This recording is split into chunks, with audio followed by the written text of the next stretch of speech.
Sungguh-sungguh Allah sangat ridho ketika seorang hamba itu makan ketika sesuap nasi dia muji Allah, ketika minum seteguk nasi dia muji Allah. Itu kalau orang diridhoni Allah itu wali betul. Itu untuk jadi wali itu gampang, kamu makan ridho, kamu nginjak buminya Allah ridho seneng, kamu hidup keseharian aman seneng. Nah ini supaya sampean kita semua ngaji betapa panduan Rasulullah untuk menggapai ridho Allah itu banyak yang keseharian sekali. Saking kesehariannya banyak dalam hadis dan itu sahih. Nabi menyebut hal-hal yang keseharian. Hatta ma tas'alu fi fimra'atika, kamu punya uang kemudian istri kamu bisa makan itu ibadah. Bahkan sebagian ibadah itu dicontohkan Nabi yang akhirnya diprotes sahabat. Yaitu wa fi buti ahadikum sedekah, kamu menggauli istri kamu itu ya sedekah. Sampai sahabat bilang yang benar ya Rasulullah. Ayati ahaduna syahwatahu wa huwa lahu ajrun. Masa urusan biologis, urusan syahwat kemudian dia dapat pahala. Nabi menjawab, alaysa lawadu'aha fi haramin akana alaihi wisrun. Bagaimana kalau dia meletakkan ke yang tidak benar itu kan dosa. Nah, hal-hal seperti ini yang saya ingin teman-teman semua. Saya juga agak ingin ngaji demi Anda juga agak ingin. Itu dosa sekali ngaji kok pesanan kelompok tertentu itu enggak boleh. Islam itu untuk semua. Jadi ya cuma karena di depan saya jenengan ya seakan-akan jenengan korbannya. Itu ada ilmunya dalam usul fikih itu. Jadi orang itu harus ngaji usul fikih. Nama yang disebut, mungkin Mas Sufyan masih ingat zaman ngaji usul fikih. Nama yang disebut itu tidak jaminan sebagai prioritas perintah. Jadi misalnya gini, kebetulan yang di depan Nabi itu Abu Dzar. Nabi ya bilang, ya Aba Dzarin ini uhibbuka misalnya, atau ya Mu'ad ini uhibbuka, atau ya Aba Hurairah ini uhibbuka misalnya. Banyaklah riwayat yang Nabi nyebut ya Aba Dzarin, ya Mu'ad, ya Aba Hurairah.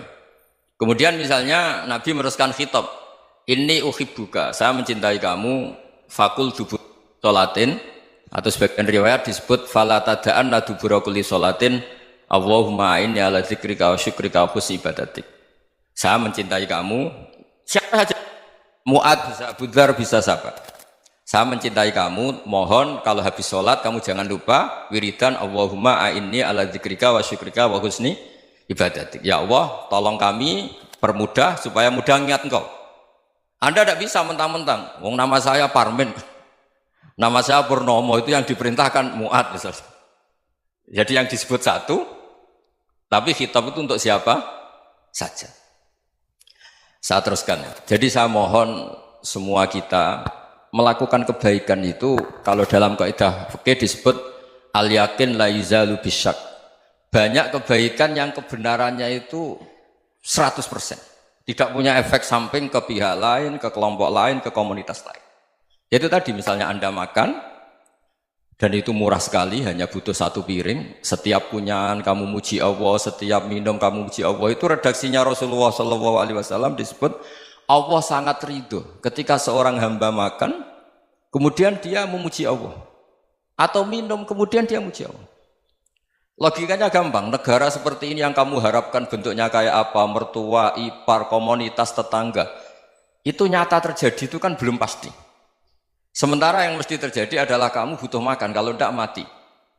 Butuh minum, kalau tidak mati. Butuh bumi yang nyaman ditempati, kalau tidak kita juga mati. Sebab itu Allah kalau menyebut nikmatnya itu hal-hal yang keseharian. Alladzi at'amahum min ju'. Allah itu siapa? Allah itu yang menciptakan kamu bisa makan. Tidak berlebihan. Allah itu yang menciptakan kondisi sosial itu ideal. Zaman Nabi itu ya ada orang munafik. Orang-orang pilihan Allah itu juga diuji orang sekelilingnya yang macam-macam. Semua diuji sesuai konteks zaman dan waktu. Nah, tapi ada ibadah-ibadah yang selalu disarankan Nabi. Sampai Nabi itu pernah ditanya, ayul islami khairun ya Rasulullah, Islam terbaik itu gimana? Jawaban Nabi itu unik. It'amut to'am. Islam terbaik itu ya makan-makan, yang santai-santai. Ketika Allah menyebut beberapa kebaikan, falak tahamal aqobah wa ma adrokan Allah mal aqobah. Terusannya apa? Fakku raqobah. Terusannya apa? Au it'amun fi yaumin di masubah. Ya itu acara makan-makan itu juga Islam. Kenapa? Ya bayangkan kalau tidak ada makanan, kita mati kan? Kondisi sosial tidak ideal itu Anda masih gak apa-apa. Tapi kalau Anda tidak makan, Anda tidak minum, Kamu punya istri cerewet masih bisa hidup, punya mertua cerewet masih bisa hidup. Tapi kalau tidak makan bisa mati. Berarti penting mana istri sama makan? Penting mana? Makan. Semoga istri Anda dengar, nanti kamu disuruh makan tapi pulang deh. Itu kalau dibahasakan makan masih memahami. Penting mana nasi satu piring dengan istri. Nggak ada nasi mati, nggak ada istri belum mati. Penting mana? Gak berani jawab kan? Nah, ternyata Anda ada garang kan di depan istri. Jadi saya mohonlah, mungkin Mas Sufyan Sauri tadi yang bisa bantulah. Teman-teman tuh ngaji yang keseharian saja. Karena kita nyari ridha Allah itu berdasar firman Allah. Dan firman Allah itu menyebut keseharian tuh riang, gampang. Yaitu tadi misalnya wa min ayatihi manamukum bil laili wan nahar. Termasuk ayat-ayat Allah itu kamu tidur. Maka dulu itu ada guyonan, ada tokoh Mu'tazilah, kelompok dalam Islam yang berpikir manusia itu bisa menentukan ikhtiarnya sendiri. Karena saya bisa duduk, ingin berdiri, berdiri. Karena kelompok ini nggak terima kalau semua kehendak Allah, nanti bagaimana kalau semua kehendak Allah kok ada hisab ya, ada sanksi. Lucunya itu dia akhirnya, ini cerita ya, mencintai seorang perempuan, cantik sekali. Dan itu dia menjadi ahli sunnah itu oleh hal-hal yang sepele. Karena istrinya cantik, ya namanya suami istri hubungan intim. Terus ditanya, Mas, masih ingin lagi? Masih. Silahkan diulang lagi. Wah ya tidak bisa. Katanya manusia bisa menentukan yang diinginkan. Itu tobat itu. Itu nggak bisa ditobatkan Mas Sufyan Ats-Tsauri. Orang cantik yang mudah nobatkan orang itu orang cantik. Segampang itu. Akhirnya kita tahu, makanya kalau dalam kitab Hikam itu disebut al-aqil mayyakul madza yaf'alu wa hubi wal ghafil mayyakul madza af'al. Orang yang punya akal karena sadar ini wilayah Allah, semua milik Tuhan. Itu dia tiap hari berpikir, besok Allah akan melakukan apa terhadap dunia ini. Kamu merencanakan sesuatu mau plesir, ternyata gempa. Mau wisata ke Rusia, ternyata perang. Kamu tidak pernah tahu apa yang akan terjadi besok. Wa ma tadri nafsum madza taksibu ghadan. Tapi anda semua kita ini sering punya jadwal permanen. Makanya saya kalau diundang siapa saja, sanad takdir. Yang jelas Gus ini acara penting. Ya masih acara penting nak pangeran ngersakno piye? Kok ape dadi pangeran? Kamu kok mau jadi Tuhan? Itu kadang ya kiai. Penting Gus acara ini jenengan harus memastikan bisa. Loh kamu itu yang ngajarin tauhid, sesuatu itu biadillah kok bilang-bilang apa pasti. Kalau maksa terus tak tobatkan loh kamu kata saya itu. Ya kalau gitu Gus bilang insya Allah. Wah itu hati saya, fisik saya, roh saya sudah bilang insya Allah. Tidak usah kamu latih kata saya. Nah hal-hal tauhid keseharian itu gampang sebetulnya. Wal ghafil yaqulu madza af'al. Tapi orang yang lupa Allah dia setiap hari bilang besok apa? Kita bisa melakukan apa? Seakan-akan dia itu aktor, dia penting, dia subjek permanen, dia. Padahal kita ini hanya objek kehendak Allah Subhanahu wa taala. Karena kita yakin sesuatu yang terjadi di alam raya ini kita tidak bisa apa-apa. Makanya saya sering ngaji, sering bilang saya, ketika Anda mensifati Allah, Dia yang menghidupkan. Sudah itu tanamkan sehingga ketika kita mati santai saja. Kenapa santai?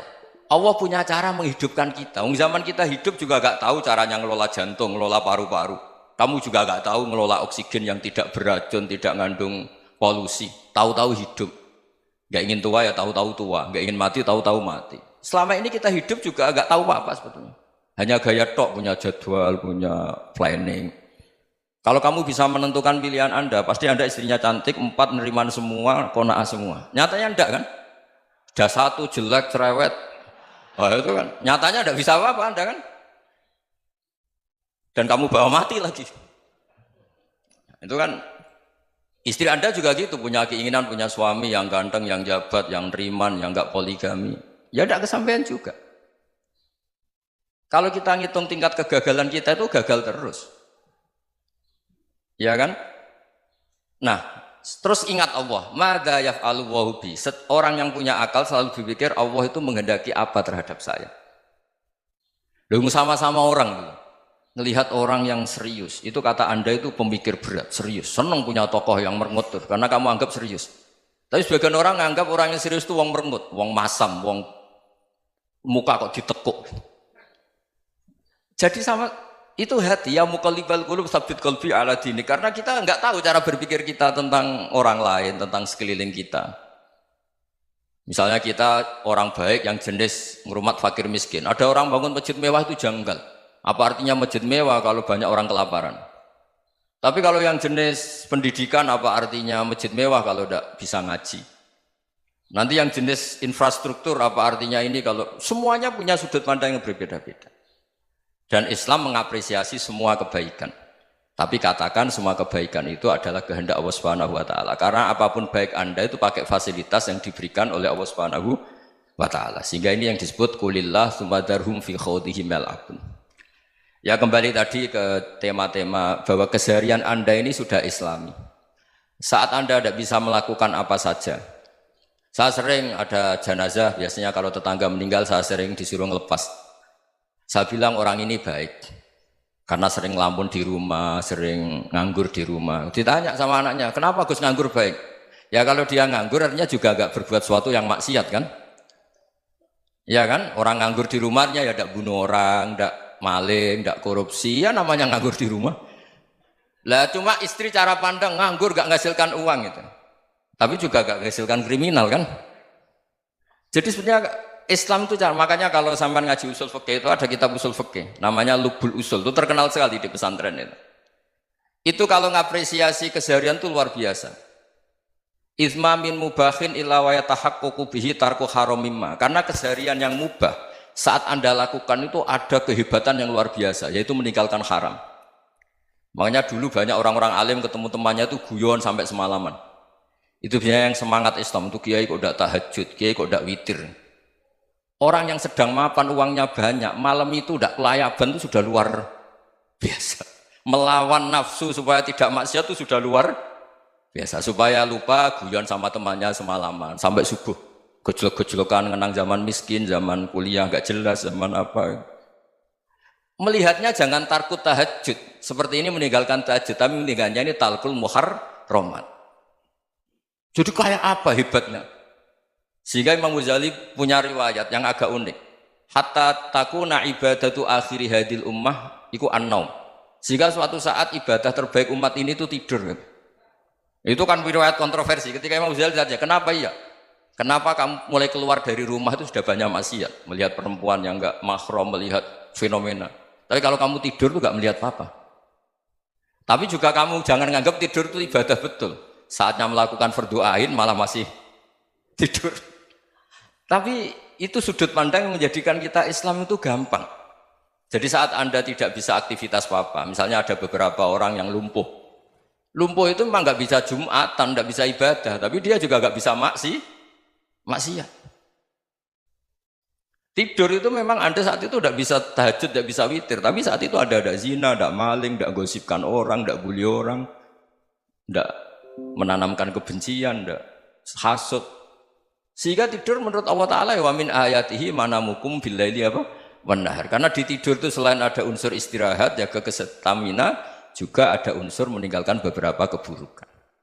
Nah saya mohon ibadah yang keseharian ini kita jaga. Supaya kita semua baca ayat itu fasih. Fasih itu tertanam di hati. Allah itu siapa? Alladzi at'amahum min ju'i wa amanahum min khauf. Dan Allah kalau cerita di Quran itu anna subabnal ma'a subba summa syaqaqnal ardon wa syaqqa fa'ambatna fiha habba wa inaba wa qadba wa zaituna wa nakhla wa hadaika hulba. Kamu tahu saya ini siapa kata Allah? Saya ini adalah Tuhan yang menurunkan air, kemudian ada tanaman banyak. Habba wa inaba wa qadba, ada zaitun, ada tin, kalau orang Jawa mungkin ada tela, ada padi, ada mangga, ada pisang. Sudah. Wa inaba wa zaituna wa nakhla wa hadaika hulba. Ada perkebunan yang lebat. Tujuannya apa? Mata Allahkum, silahkan kamu pakai, kamu nikmati. Tapi karena kadang kita ini punya ide-ide besar. Tadi untuk syukur saja nunggu punya istri riman, rumah baik, tetangga baik, komunitas baik, semuanya baik baru syukur.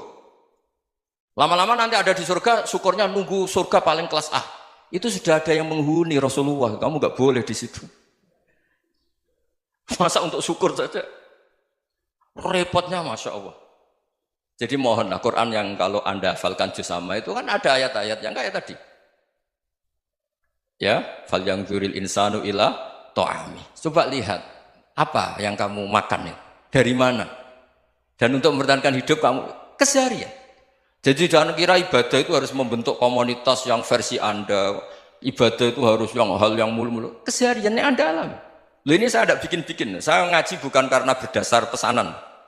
Itu ayat yang saya baca kan betul ada ayatnya kan. Fal yang dzuril insanu ila tu'ami anna sobabnal ma'a sobba thumma syaqaqnal ardo syaqqa fa ambasna fiha habba wa inaba wa qadba wa zaituna wa nakhla wa hada'iqa ghulba. Terusannya apa? Mata'al lakum, silakan kamu nikmati. Mata itu silakan kamu nikmati. Ya kayak sampean dikasih hidangan ya makan. Ya sudah makan, habis makan ya minum, habis itu ngantuk ya tidur. Ya sudah normal-normal saja. Kayak apa indahnya Islam? Tapi Anda mencari Islam yang gimana lagi? Nah itu yang diajarkan guru-guru kita, diajarkan sanad kita sampai Wali Songo, sampai Rasulullah SAW. Bahwa pada akhirnya ada jihad, ada perang. Itu dulu memang perang, bukan membunuh, beda. Dulu kita dijajah Belanda ya perang, dan itu normal karena kita dijajah. Jadi ketika orang lain ingin baik sama kita, wa in ahadum minal musyrikin astajaroka ya fa'jirhu hatta yasma'a kalam Allah. Kalau mereka ingin baik ya kita baik. Makanya ada istilah mustakman, mu'ahad. Kalau mereka ingin damai, berdampingan dengan kemajmukan ya itu yang lebih baik. Karena memang Islam menghormati proses perdamaian. Wa in janahu lis-salmi ya fajnah lah. Kalau ingin damai ya kita harus